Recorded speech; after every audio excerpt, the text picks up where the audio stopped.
പഠിച്ചോനെ കാത്തോളി രാവിലെ ചായ കുടിക്കുമ്പോഴാണ് എല്ലാ പ്രശ്നങ്ങൾക്കും തുടക്കം. പാത്തുമ്മ ചായ കിട്ടിയാ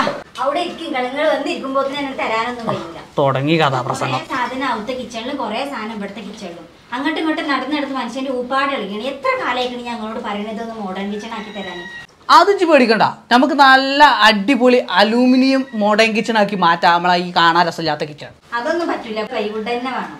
എടി പൊട്ടത്തി അതൊക്കെ വെള്ളം തട്ടി കേടാവും. അലൂമിനിയം കിച്ചണാണ് ഇപ്പോൾ ഏറ്റവും നല്ലത്. അത് ബഡ്ജറ്റിലാണെങ്കിലും ക്വാളിറ്റിയിലാണെങ്കിലും. എൻ്റെ ഫ്രണ്ടിൻ്റെ വീട്ടിൽ 2 വർഷം മുമ്പ് ചെയ്ത കിച്ചൺ ഉണ്ട്. ഞാൻ വേണേൽ അത് കാണിച്ചു കിടുവാ. ചായ നമുക്ക് പിന്നെ കുടിച്ചാൽ നിങ്ങളും വരും, നിങ്ങൾക്കും കാണിച്ചു തരാം ബഡ്ജറ്റിലും ക്വാളിറ്റിയിലുള്ള കിടിലൻ കിച്ചൺ എങ്ങനെ ഉണ്ടാക്കലെന്നില്ല വരും കാണിച്ചു തരാം. ഇതാണ് ഞാൻ പറഞ്ഞ ആ അലൂമിനിയം കിച്ചൺ. ശരിക്കും ഇപ്പോൾ ഒറ്റ നോട്ടത്തിൽ നമ്മൾ കാണുമ്പോൾ എല്ലാം മൾട്ടിവുഡ് കൊണ്ടോ അല്ലെങ്കിൽ എന്താ പറയുക പ്ലൈവുഡ് കൊണ്ടൊക്കെ ചെയ്ത പോലെ ഒരു ലക്ഷറി ഫീൽ ഉണ്ട്. പക്ഷേ ഇത് ശരിക്ക് അലൂമിനിയം കിച്ചണാണ്.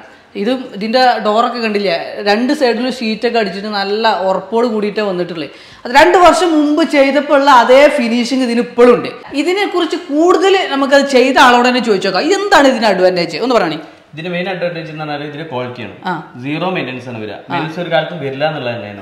കിച്ചണിൽ മെയിൻ ആയിട്ട് വരുന്ന പ്രശ്നം ചെതല്, വെള്ളം നനയുമ്പോഴാണ് പ്രശ്നങ്ങൾ, പൂപ്പല്, ഇങ്ങനെയുള്ള ഒരു പ്രശ്നം ഈ ഒരു സാധനത്തിന് ബാധിക്കില്ല എന്നുള്ളതാണ്. അതാണ് അലുമിനിയം ആയതുകൊണ്ടുള്ള ബെനിഫിറ്റ്. പിന്നെ നമ്മൾ ഇത് ലക്ഷറി ഫിനിഷിംഗിൽ ചെയ്യും എന്നുള്ളതാണ് രണ്ടാമത്തെ ബെനിഫിറ്റ്. ഓക്കെ, അപ്പോൾ ഇതിനെ കുറിച്ച് കൂടുതൽ അറിയാൻ നിങ്ങൾ മൂപ്പരെ വിളിച്ചോളി. നിങ്ങളുടെ വീടുകളിലെ കിച്ചണൊക്കെ മനോഹരമാക്കി കളി.